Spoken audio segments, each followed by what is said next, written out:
1월 13일 생명의 삶 큐티 제목 하나님의 계획 안에 순종한 요셉. 본문 마태복음 1장 18절에서 25절 말씀. 예수 그리스도의 태어나심은 이렇습니다. 그의 어머니 마리아는 요셉과 약혼한 사이였습니다. 그런데 결혼하기 전에 마리아가 성령으로 임신하게 된 사실이 알려졌습니다. 마리아의 남편 요셉은 의로운 사람이었습니다. 그는 마리아가 사람들 앞에 수치를 당하게 될까봐 남모르게 파혼하려 했습니다. 요셉이 이런 생각을 할 때에 주의 천사가 꿈에 나타나 말했습니다. 다윗의 자손 요셉아, 두려워하지 말고 마리아를 내 아내로 맞아라. 마리아가 가진 아기는 성령으로 임신된 것이다. 마리아가 아들을 낳을 것이니 그 이름을 예수라 하여라. 예수가 그의 백성을 그들의 죄로부터 구원할 것이다.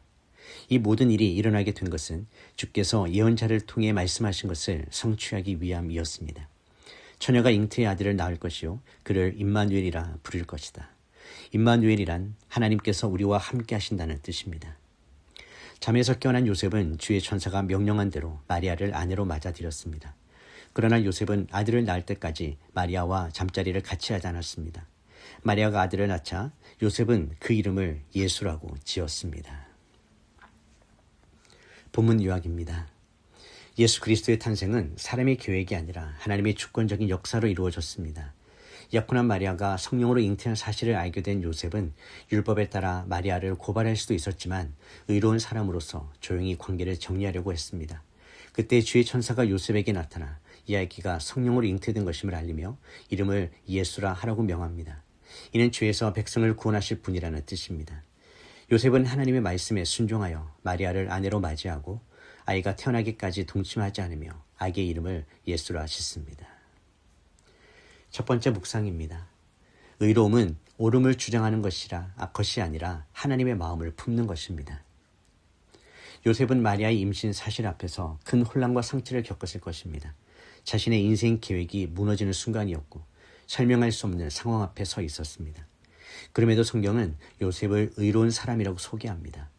요셉의 의로움은 율법을 철저히 지키는 냉정함이 아니라 사람을 살리려는 마음으로 드러납니다. 요셉은 마리아를 공개적으로 고발할 권리가 있었습니다. 그러나 그는 그녀를 부끄럽게 하지 않기 위해 조용히 관계를 정리하려고 합니다. 이는 의로움이 언제나 강한 주장으로 나타나는 것이 아니라 때로는 침묵과 배려로 나타난다는 사실을 보여줍니다. 하나님의 의는 사람을 무너뜨리는 의가 아니라 회복을 향한 의입니다. 우리는 종종 오른편에 서 있으면서도 상대를 상처 입히는 선택을 합니다. 그러나 하나님은 요셉을 통해 의로움이란 단순히 법과 원칙을 지키는 것이 아니라 하나님의 성품을 닮아가는 것임을 가르쳐 주십니다.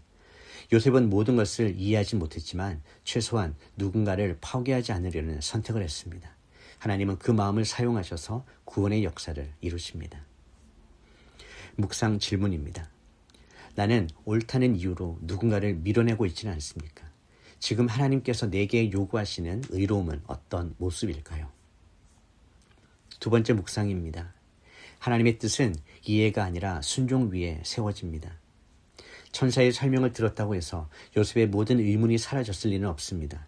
여전히 사람들의 시선, 앞으로의 삶, 책임의 무게는 요셉의 몫이었습니다. 그러나 요셉은 모든 것을 다 이해한 후에 순종하지 않았습니다. 그는 하나님의 말씀을 들은 후 그대로 행했습니다.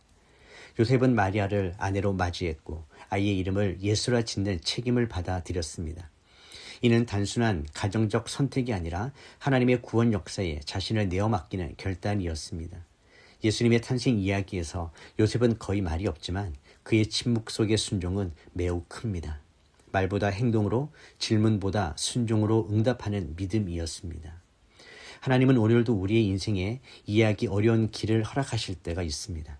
그때 우리는 모든 설명을 요구하기보다 하나님이 누구이신지를 기억하며 한 걸음을 내딛어야 합니다. 요셉의 순종은 영웅적인 결단이 아니라 하루하루를 감당하는 성실한 믿음이었습니다. 하나님은 그런 순종 위에 구원의 이야기를 써내려가십니다. 묵상 질문입니다. 나는 하나님의 뜻을 이해해야만 순종하려 하고 있지는 않습니까? 오늘 하나님께서 순종으로 맡기시는 자리는 어디입니까? 1월 13일 한 줄 묵상 요약입니다. 하나님의 뜻은 모두 이해될 때가 아니라 순종할 때 이루어집니다. 기도하겠습니다. 하나님 아버지, 요셉처럼 모든 상황을 다 이해하진 못해도 하나님의 마음을 신뢰하며 선택할 수 있는 믿음 허락하여 주시옵소서. 옳음을 주장하기보다 사람을 살리는 의로움을 품게 하시고 우리의 기준이 아니라 하나님의 뜻 앞에 우리의 삶을 내려놓게 하여 주시옵소서. 설명되지 않는 상황 속에서도 하나님의 말씀을 따라 한 걸음 내딛는 순종을 배우게 하시고 우리의 작은 순종을 통해서도 주님의 뜻이 이루어지게 하여 주시옵소서. 오늘도 우리의 삶의 주인이 하나님이심을 고백하며 살아가는 하루가 되기를 간절히 원합니다. 예수님의 이름으로 기도드립니다. 아멘.